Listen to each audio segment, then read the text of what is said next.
Y bienvenidos a nuestro tercer vídeo sobre las transformaciones en el campo, en el plano complejo.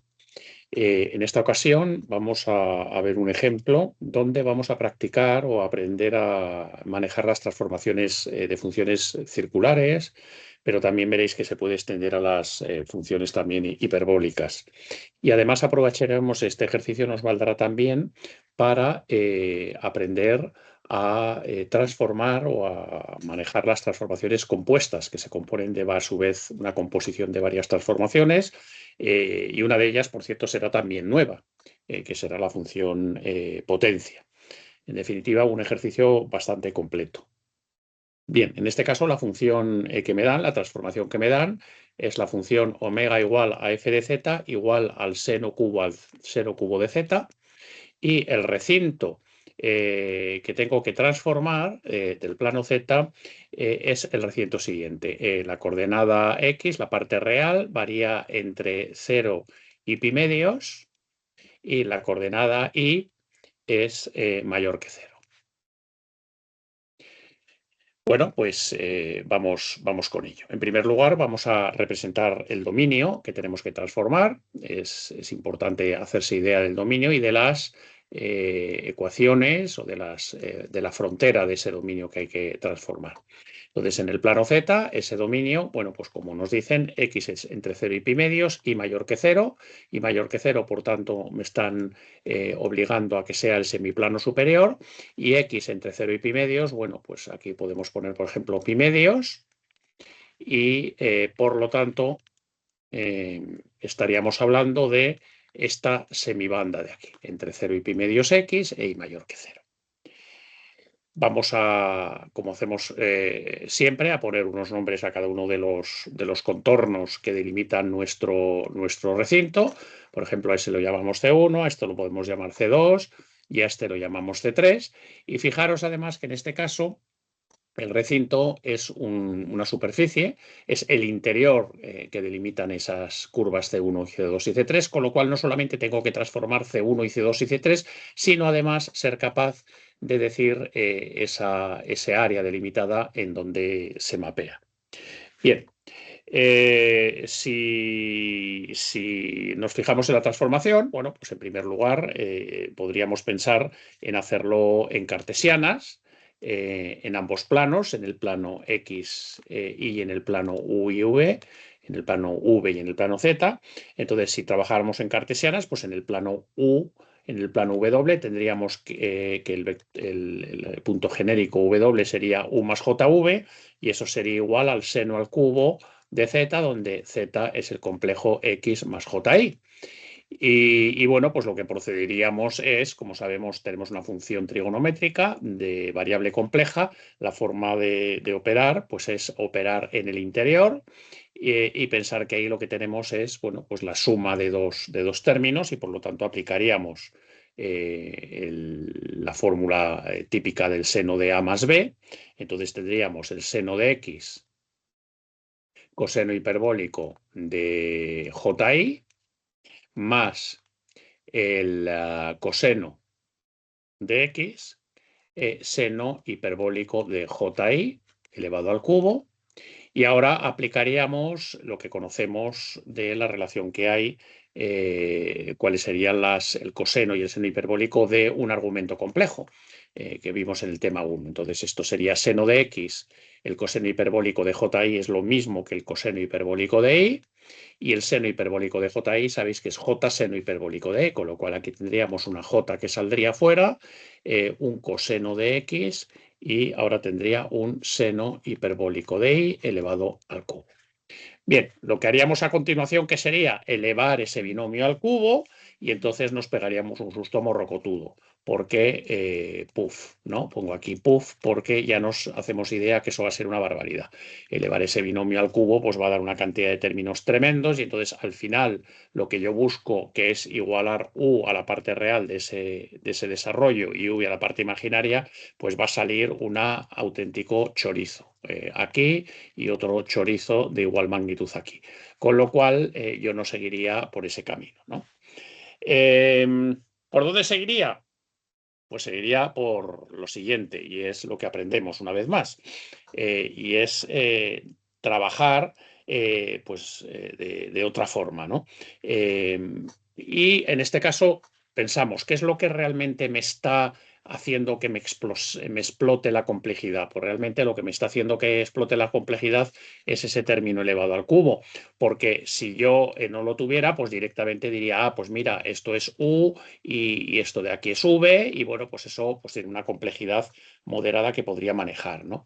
Y es realmente al elevar al cubo cuando yo veo que la complejidad explota, ¿no? Entonces aquí está la parte de este ejercicio que es una parte nueva, que es realmente pensar que omega igual a seno cubo de zeta es la composición de dos funciones, o de dos, sí, de dos funciones. Tengo una primera función donde yo lo que hago es mapear a un plano alfa la función seno de zeta, y después en un segundo término lo que haría es hacer una composición final donde cogería ese numerito alfa y lo elevaría al cubo, ¿vale? O sea, yo tendría primeramente ese plano z, y con esta primera función alfa igual a seno de z, pues iría a un plano alfa, con esta composición, como digo, alfa igual a seno de z, y después, en un segundo término, lo que haría es ya finalmente mapear e irme al plano W con esa composición de que omega es igual a alfa al cubo. Luego entonces lo que hago es, en un primer término, hago esta composición, que es la que habíamos empezado o lo que apuntaba anteriormente, y luego en un segundo término vamos a hacer la composición de la potencia alfa elevado al cubo. Entonces aquí, fijaros, esa primera composición alfa igual a seno de z, pues es muy sencillita. ¿Por qué? Porque haciéndolo en cartesianas, como hemos hecho ahí arriba, pues sale bastante bien, ¿no? Como vamos a ver. Entonces, en cartesianas, las ecuaciones de la transformación, pues serían las que tenía ahí arriba. U es igual a seno de x coseno hiperbólico de y, y v es igual al coseno de x seno hiperbólico de y, que es bastante manejable. En general, y esto es una idea que también os dejo aquí, en general, las funciones trigonométricas, como hemos visto, pues el coseno de z, el seno de z, pero también las funciones hiperbólicas, coseno hiperbólico de z y seno hiperbólico de z, pues conviene hacerlas siempre en cartesianas, ¿vale? Porque salen bastante razonables su complejidad, ¿no? Como hemos hecho aquí arriba, desarrollando el término interno, como el seno o el coseno de la suma, y a su vez mapeando los argumentos complejos a argumentos reales con las fórmulas que conocemos del tema, ¿vale? O sea que esta es una idea que podéis explotar. Bien, ahora lo que hacemos es nos vamos a los recintos. Entonces tenemos un primer recinto que llamábamos C sub 1, que arriba, acordaros que C sub 1 era este eje, este semieje vertical imaginario. Por lo tanto, las ecuaciones de la curva C sub 1, ya voy un poquito más ligero, sería la ecuación x igual a 0 y el valor de y pues está entre 0 y más infinito. Esta sería la curva C sub 1. Las ecuaciones de la transformación serían estas de aquí, porque estoy, si recordáis, haciendo esta primera transformación alfa igual al seno de z. Entonces, en primer lugar, lo que hago es un primer paso donde lo que voy a hacer es eliminar solamente la variable x. ¿Por qué? Bueno, pues fijaros, con x igual a 0, yo vengo aquí a estas ecuaciones y lo que saco es, de la primera ecuación sería u es igual al seno de 0, coseno hiperbólico de y, seno de 0 es 0, con lo cual yo de la primera ecuación saco que u es igual a 0. Y v de la ecuación de abajo pues tendría coseno de 0, que es 1, con lo cual sería seno hiperbólico de y. ¿De acuerdo? Entonces, en esta primera fase, en esta primera sustitución, lo que veis es que he eliminado x. ¿Y cómo hago ahora para eliminar y? Pues muy sencillo, simplemente elimino y fijándome en esta restricción, y es que y tiene que variar entre 0 y más infinito. Con lo cual, ¿qué ocurre? Que la ecuación que yo tengo aquí, que es que v es el seno hiperbólico de y, eso, fíjate tú que es una función como la que estoy pintando aquí. Si aquí pintamos ahí y aquí v, que es igual al seno hiperbólico de y, sabemos que el seno hiperbólico hace una cosa así, es monótona creciente, es una función monótona creciente, Por lo tanto, cuando yo muevo y entre 0 y más infinito, pues v se me va a volver, también se me va a mover entre 0 y más infinito. Con lo cual, ya finalmente la transformación del recinto C1 estaría en u igual a 0 y como acabamos de ver, pues v estaría entre 0 y más infinito, puesto que i se mueve entre 0 y más infinito, monótonamente, ¿no? Con lo cual, este sería la ecuación de la transformación. Como siempre hacemos, la representamos en el plano, ahora el plano ese intermedio, ese plano que lo hemos llamado plano alfa, ¿eh? Y en ese plano alfa, bueno, pues tendría C', C sub 1', pues U igual a 0, U igual a 0, V entre 0 y más infinito, bueno, pues estaríamos aquí. Tendríamos este semieje sería el que mapearía C sub 1' entre 0 y tendiendo a más infinito. Bien, vamos a ir ahora al C sub 2, a la transformación del eje o de la curva C sub 2. Acordaros que C sub 2 era este segmento de recta entre 0 y pi medios en el eje igual a 0. Bueno, pues ponemos su expresión aquí, C sub 2. Hemos dicho que corresponde al eje X, o sea, igual a 0, y luego los valores de X están entre 0 y pi medios.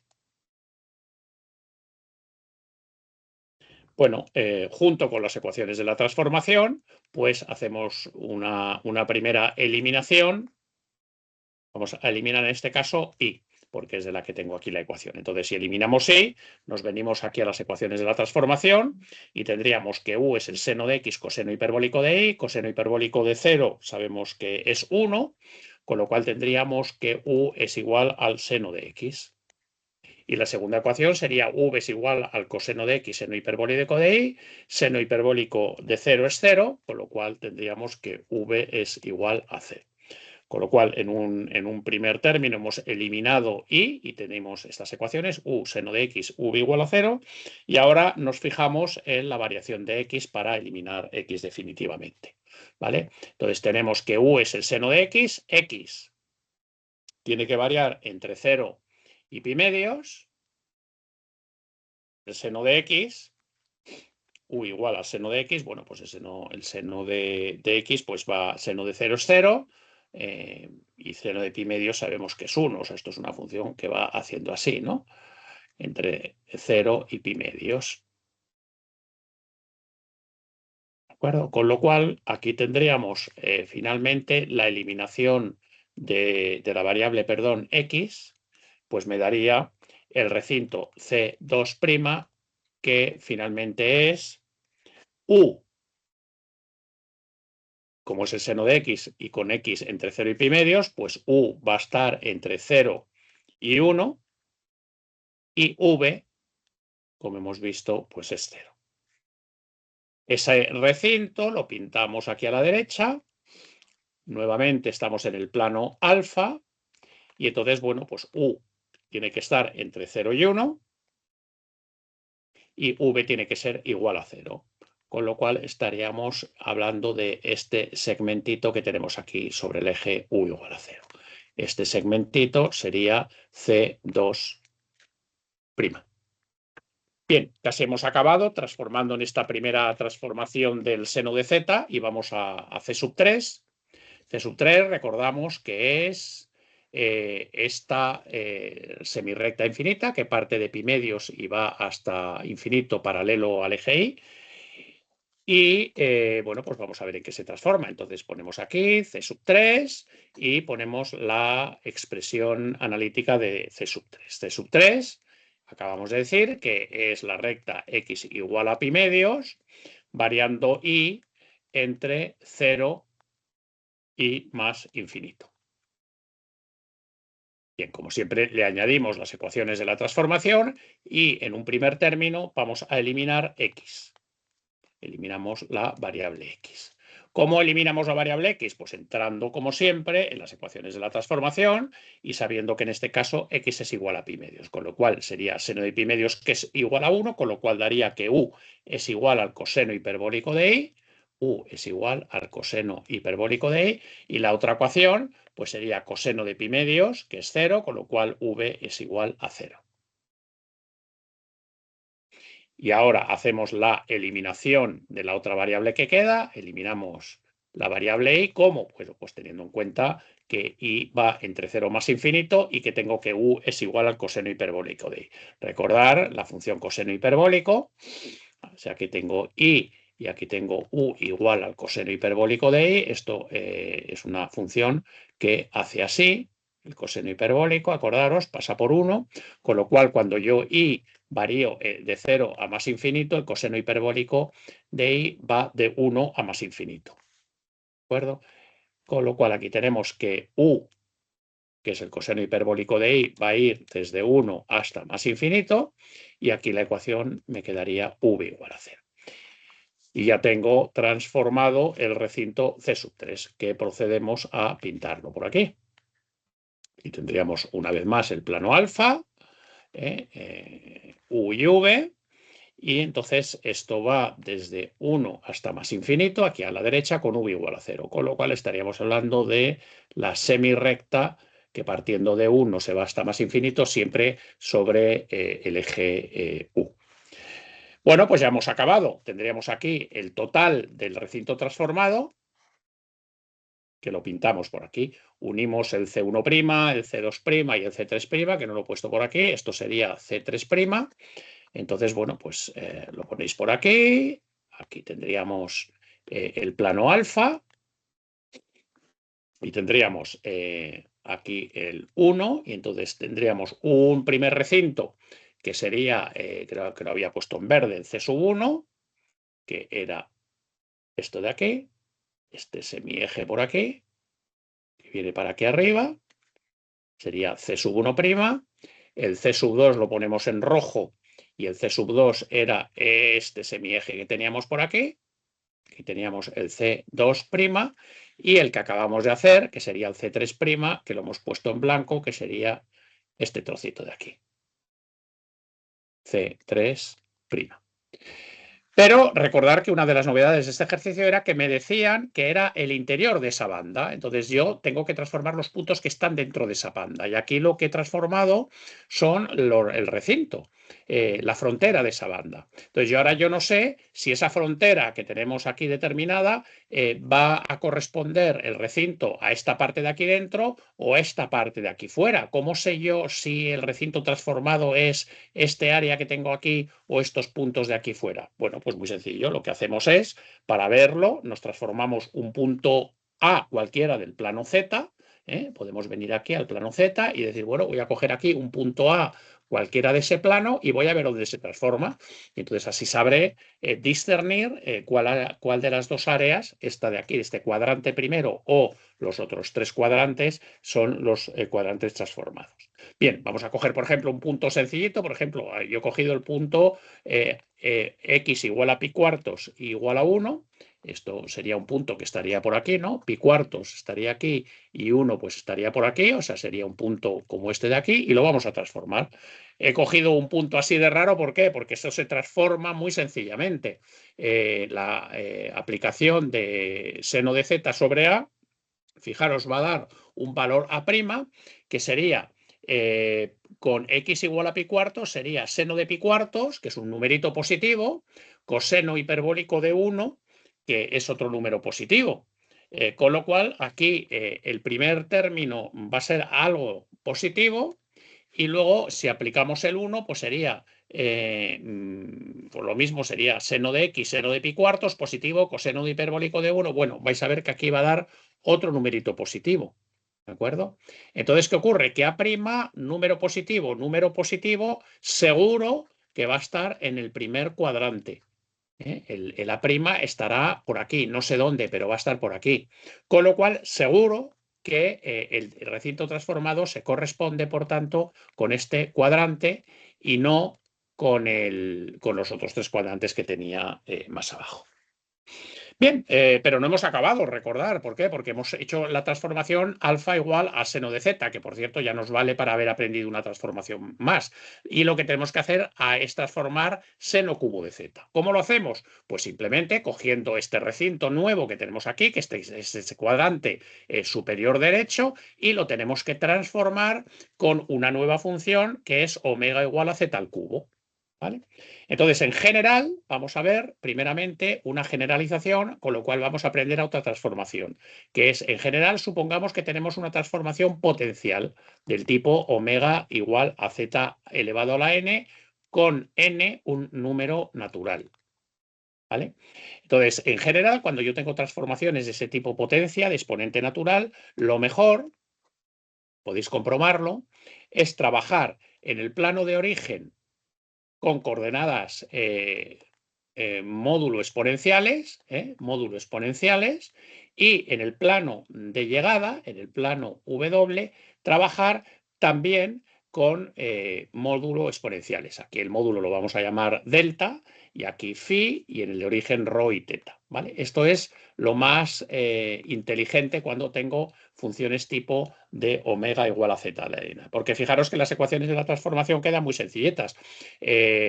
Omega, el complejo omega sería un complejo genérico de la forma delta por e elevado a j phi, y eso sería igual a z a la n, con z sería rho por e elevado a la j teta elevado a la n, y esto sería rho a la n por e elevado a j n teta. Entonces, igualando parte real delta módulo con módulo y fase con fase, pues tendríamos unas ecuaciones de la transformación que serían las siguientes. Tendríamos los módulos delta sería igual a rho a la n, y la fase phi sería igual a n teta. Y estas ecuaciones de la transformación pues son mucho más manejables que no hacer un enomio sobre coordenadas cartesianas, por ejemplo, ¿no? Entonces, esto en general es algo que conviene que lo metáis en la mochila de conocimientos, ¿no? Entonces, en nuestro ejercicio, ¿qué tenemos? Bueno, pues en nuestro caso tenemos una función que es omega igual a alfa al cubo. Y tenemos un recinto que es este recinto, que es ese cuadrante que tenemos ahí. Entonces, fijaros, en nuestro caso, omega igual a alfa al cubo implica que las ecuaciones de la transformación, siguiendo el caso general que hemos hecho aquí arriba, ¿cuáles sería? Pues sería que el módulo de llegada sería el módulo de partida elevado al cubo, y la fase de llegada sería 3 veces la fase de partida. Entonces, si yo tengo, fijaros, este recinto de aquí, tengo que transformar ese recinto, que sería el del plano alfa, y tengo que llegar al plano omega, pues fijaros, es que lo puedo ver casi a ojo. ¿Por qué? Porque, fijaros, la fase es el rho al cubo. Aquí los complejos tienen un módulo siempre que puede variar desde 0 hasta infinito. ¿Vale? O sea, los complejitos que yo tengo que transformar verifican que en su rho va de 0 a infinito, con lo cual los complejitos de llegada, el plano de llegada delta, ¿de dónde a dónde variará? Pues lo mismo, delta variará desde 0 a más infinito, porque sería la rho de partida elevado al cubo, con lo cual si la rho de partida iba de 0 a más infinito, pues delta todavía más infinito, ¿no? Desde 0 a más infinito. Y la fase de llegada, pues fijaros, aquí la fase estaba entre 0 y pi medios. ¿Y esto qué hace? Pues multiplica por 3 la fase. Con lo cual, en este caso, la fase, pues el que estaba en 0 se va a quedar en 0, y el que estaba en pi medios, pues va a pasar a 3 pi medios, a 3 veces la fase, 3 pi medios. Y entonces vamos a representarse eso que es. Pues mira, pues eso es en el plano W. Pues fijaros, módulos entre 0 y más infinito, fase entre 0 y 3 pi medios, con lo cual la fase 0 sería este eje, fase 3 pi medios sería este eje de aquí. Entonces, ¿dónde están todos los módulos dónde están todos los complejos, perdón, cuyo módulo es cualquiera, y la fase entre 0 y 3 pi medios? Bueno, pues estaríamos hablando precisamente de estos tres cuadrantes. ¿vale? Tendríamos este cuadrante de aquí, este cuadrante de aquí y este cuadrante de aquí. Esos tres cuadrantes son los que cumplen estas condiciones de aquí arriba. Módulo entre 0 y más infinito y fase entre 0 y 3 pi medios. Y de hecho, si cogéis y mapeáis estos recintos C1, C2 y C3, bueno, pues vais poco a poco haciéndolo, vais a ver que tendríamos un C1 que lo hemos puesto en color verde, que sería este semieje de aquí. Este sería el C1 segunda. El C2, que lo hayamos puesto en rojo, seguiría estando entre 0 y 1 aquí. Este sería el C2 segunda. Y por último, el C3 segunda, pues sería este semieje, esta semirrecta que yo tengo aquí, C3 segunda. Entonces veis que esos tres curvas vuelven a delimitar dos posibles opciones, la opción del cuarto cuadrante que tenemos aquí a la derecha y la opción de estos tres cuadrantes. Y en este caso se me mapea a estos tres cuadrantes, digamos, porque lo he visto, digamos que a ojo, simplemente mirando las ecuaciones de la transformación. Y ahora lo puedo ver, bueno, podría haber hecho de otra forma, que es transformando C1', C2' y C3' y cogiendo un punto, pero repito, en este caso pues lo he hecho a ojo, ¿no? Bueno, pues ya hemos acabado. ¿Veis qué curioso, no? Hemos partido de una semibanda. Esa semibanda con el seno se me ha mapeado en estos tres cuadrantes de aquí. Y finalmente, elevándolo al cubo, ¿no? Elevando al cubo esos tres cuadrantes de aquí. Perdón, me he equivocado. El seno de z me mapea, perdonadme, me mapeaba en este cuadrante de aquí, disculparme, se me mapeaba aquí con el seno de z. Y después, elevándolo al cubo, este cuadrante que está a la derecha se me viene a estos tres cuadrantes que yo tengo por aquí. ¿Vale? ¿Veis la transformación de la banda? Entonces, bueno, muy importante este ejercicio. Recapitulamos. Primeramente, composición de funciones. Vemos que tenemos una función elevada al cubo y después una composición seno, o mejor, iniciamos con una composición seno y luego elevamos al cubo. Entonces, efectuamos primero la composición, la transformación del seno, y la transformación del seno, como función trigonométrica o circular que es, la realizamos en cartesianas. Transformamos el recinto del seno y después componemos con la función potencial. Z a la n con n igual a 3. Z a la n, recordar, siempre lo mejor es hacer en exponencial, y en nuestro caso pues transformamos ese recinto, que era el cuadrante superior de 8, el primer cuadrante, lo transformamos y se nos transforma en esos tres cuadrantes, el primero, el segundo y el tercero. Bueno, espero que os haya parecido interesante trabajar bien este ejercicio y nos veremos en el siguiente ejercicio de transformaciones. Un saludo a todos.